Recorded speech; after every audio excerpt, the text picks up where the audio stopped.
Hello everyone, welcome back. आज हम discuss करेंगे एडवर्टाइजिंग मैनेजमेंट में प्रोसेस ऑफ एडवर्टाइजिंग।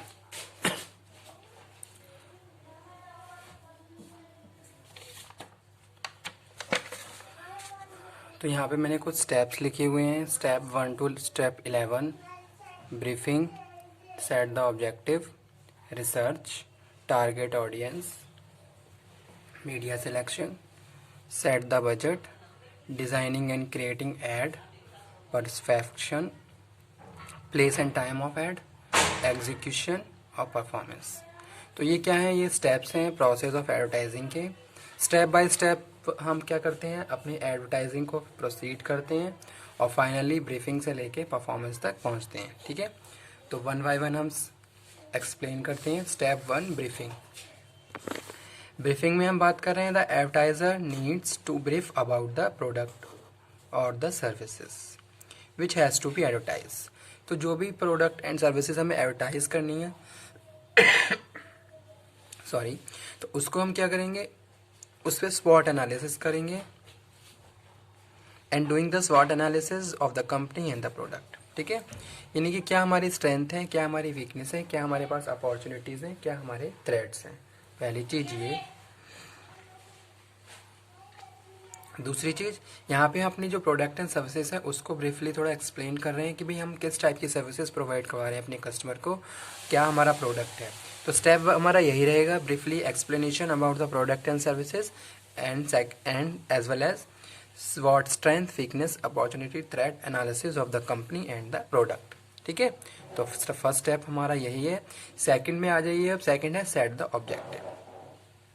ठीक है, सेट द ऑब्जेक्टिव। तो यहाँ पे हम बात कर रहे हैं one should first know the objective.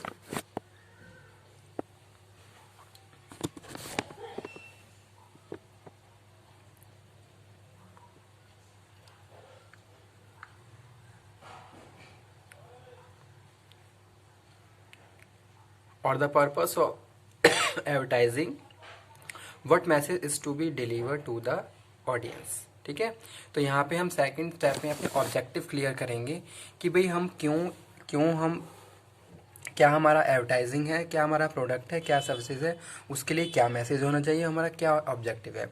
One should, जैसा कि हमने बात करी, one should first know the objective और द पर्पस ऑफ एडवर्टाइजिंग, कि आपका पर्पस क्या है एडवर्टाइजिंग का, और उसके हिसाब से what message to be deliver to the audience, और क्या मैसेज हमें ऑडियंस को डिलीवर करना चाहिए। ठीक है, तो ये यहाँ हम बात कर रहे हैं स्टेप सेकंड में। उसके बाद जो थर्ड वन है वो है रिसर्च। रिसर्च में हम बात कर रहे हैं involves find out the market behaviour, knowing the competitors, what types of advertising they are using, what is the response of the consumers, availability of the resources needed in the process, etc. तो यहाँ पे हम research की बात कर रहे हैं कि हमने क्या कर रहा, मार्केट पे रिसर्च कर ली, कस्टमर को किस टाइप की एडवर्टाइजिंग है, किस टाइप की एडवर्टाइजिंग के हम उसे इन्फ्लुएंस कर सकते हैं, एज वेल एज कॉम्पिटिटर्स, जो हमारे कॉम्पिटिटर्स हैं वहाँ पर क्या सीन चल रहा है, किस तरीके से वो अपने कस्टमर को इन्फ्लुएंस कर रहे हैं। तो वो यहाँ पे हम बात कर रहे हैं स्टेप 3 में research. Involves finding out the market behaviour, क्या मार्केट का क्या बिहेवियर है। ठीक है, नोइंग द कॉम्पिटिटर्स के बारे में हम जान रहे हैं कि वो किस तरीके की स्ट्रैटेजीज यूज़ कर रहे हैं, what types of advertising they are using, और किस तरीके की एडवर्टाइजिंग पे यूज़ कर रहे हैं। उसके हिसाब से फिर क्या करते हैं, हम अपने आप को रेडी करते हैं आगे के लिए। ठीक है, तो हमने क्या करा, यहाँ मार्केट की रिसर्च करके मार्केट से भी डेटा कलेक्ट कर लिया। उसके बाद फिर आ जाइए स्टूडेंट किसके, फोर्थ स्टेप पे, जो कि है टारगेट ऑडियंस। ठीक है,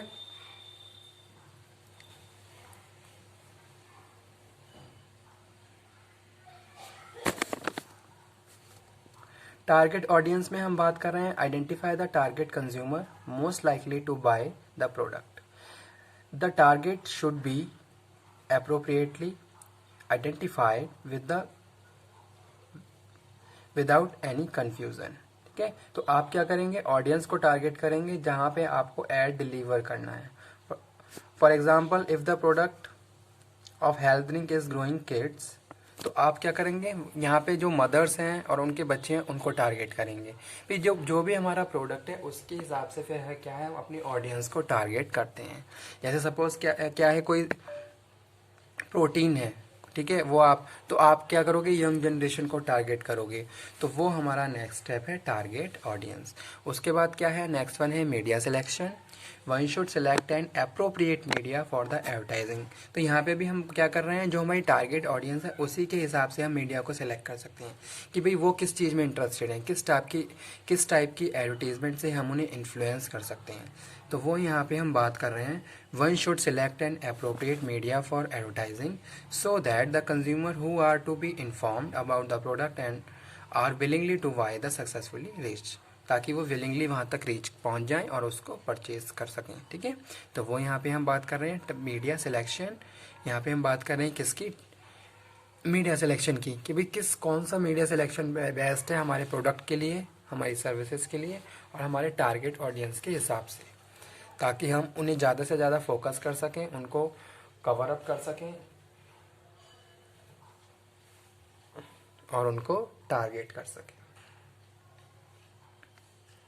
उसके बाद हम बात कर रहे हैं सेटिंग द बजट।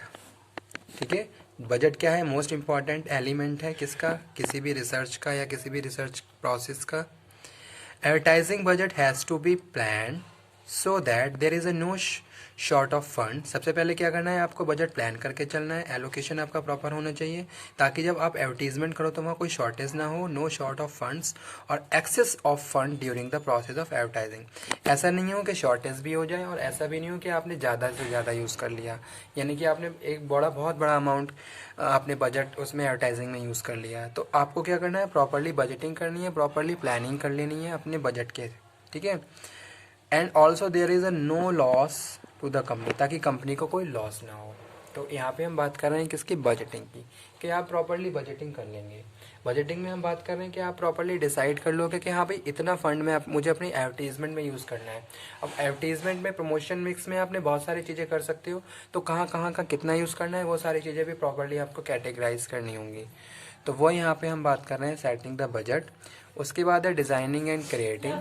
ठीक है, डिज़ाइनिंग, नेक्स्ट स्टेप है designing and creating ad. First the design that is the outline of the ad on papers is made by the copywriters of the agency, then the actual creation of ad is done by the help of the art director of the creative personnel of the agency। ठीक है, तो यहाँ पे हम बात कर रहे हैं डिज़ाइनिंग एंड क्रिएटिंग। तो यहाँ पे भी हम क्या कर रहे हैं, प्रॉपर अपने टारगेट ऑडियंस को यहाँ पे इंक्लूड करके चल रहे हैं, भाई उनको किस टाइप की डिज़ाइनिंग, किस टाइप की क्रिएटिविटी चाहिए, किस किस किस हिसाब से हम उनको इन्फ्लुएंस कर सकते हैं, उनके बिहेवियर को चेंज कर सकते हैं, उनको परसुएट मोटिवेट कर सकते हैं। तो वो सारी फैक्टर्स यहाँ पे आप कंसीडर करते हुए डिज़ाइनिंग और क्रिएटिंग एड का स्टेप कंप्लीट करते हैं। ठीक है, तो वो हमने यहाँ बात करी डिज़ाइनिंग एंड क्रिएटिंग एड। उसके बाद है परफेक्शन। परफेक्शन में हम बात कर रहे हैं created ad re examine and the redefine to make it perfect into the market. ठीक है, तो यहाँ पे हम क्या कर रहे हैं, फिर उसकी एग्जामिन कर रहे हैं कि भाई जो भी चीज़ें हमने क्रिएटिविटी, जो भी इनोवेटिव पॉइंट्स उसमें ऐड किए हैं, उसकी हम क्या कर रहे हैं, एक तरीके से हम उसको री एग्जामिन कर रहे हैं। ठीक है, कि भाई क्या ये हमारा इनोवेशन कस्टमर को पसंद आएगा, वो उसे लाइक करेगा या नहीं करेगा। जो भी आप चेंजेस कर रहे हो किसी एक पर्टिकुलर प्रोडक्ट में, क्या कस्टमर उसे लाइक करेंगे या नहीं करेंगे। तो ये सारी टेस्टिंग हम करते हैं अंडर स्टेप 8। ठीक है, तो ये है नेक्स्ट स्टेप किसका, प्रोसेस ऑफ एडवर्टाइजिंग का। उसके बाद स्टूडेंट आ जाइए किस पे, place and time of ad. The next step is to decide where and when the ad will shown, कहाँ हमें कब और कहाँ हमें एड शो करनी है। The place will be decided according to the target customers where the ad most visible clearly to them. तो जो भी हमारा टारगेट एरिया है वहीं हमें क्या करनी है, एड को शो करना है। The finalisation of time on which the ad will be telecasted or show on the selected media will done on the traffic department of the agency। ठीक है, तो यहाँ पे हम जो नेक्स्ट हमारा जो स्टेप है, स्टेप 9, इसमें हम बात कर रहे हैं किसकी, place and time of the ad. कब और कहाँ हमें किस तरीके से अपने टारगेट ऑडियंस को कवर अप करना है, उनको एड शो करनी है, तो वो हमारा प्रॉपरली स्टेप है, प्रॉपर हमारी प्लानिंग होनी चाहिए, प्रॉपर इस चीज़ के लिए डिसीजन मेकिंग होनी चाहिए, ठीक है। और मीडिया ऑफ सोर्स भी वहाँ पे बहुत इंपॉर्टेंट रोल प्ले करता है। तो दोनों पॉइंट आपस में क्या है, इंटर रिलेटेड है कि भाई कौन सा मीडिया सोर्स कहाँ पे हम किस टाइम पे लिए अवेलेबल कर सकते हैं। तो ये यहाँ हम डिस्कस कर रहे हैं। उसके बाद नेक्स्ट है execution. Finally the advertise is released with the perfect creation, perfect placement and perfect timing in the market, ठीक है। फिर आप क्या करोगे, फाइनली उसको मार्केट में ड्राफ्ट कर दोगे। तो वो क्या है हमारा step 10, execution. Finally, the advertise is released with the perfect creation, perfect placement, and perfect timing in the market.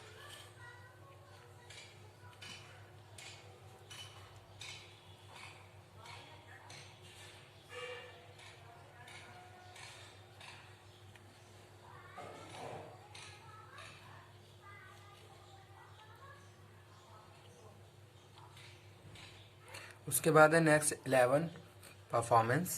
The last step is to जज the performance of the ad in terms of the customer responses. Customer का क्या response आ रहा है, वो सारी चीज़ें यहाँ पे हम बात कर रहे हैं under step 11, performance. The last step is to judge the performance of the ad in terms of response from the customers, whether they are satisfied with the ad and the product. These all things, all matters done in last step at performance. Every point is studied properly and the changes are made, then you can change. ठीक है, तो वो हम यहाँ बात कर रहे हैं लास्ट स्टेप जिसमें है परफॉर्मेंस में बात कर रहे हैं। तो स्टूडेंट यही था प्रोसेस किसका, प्रोसेस ऑफ एडवर्टाइजिंग का।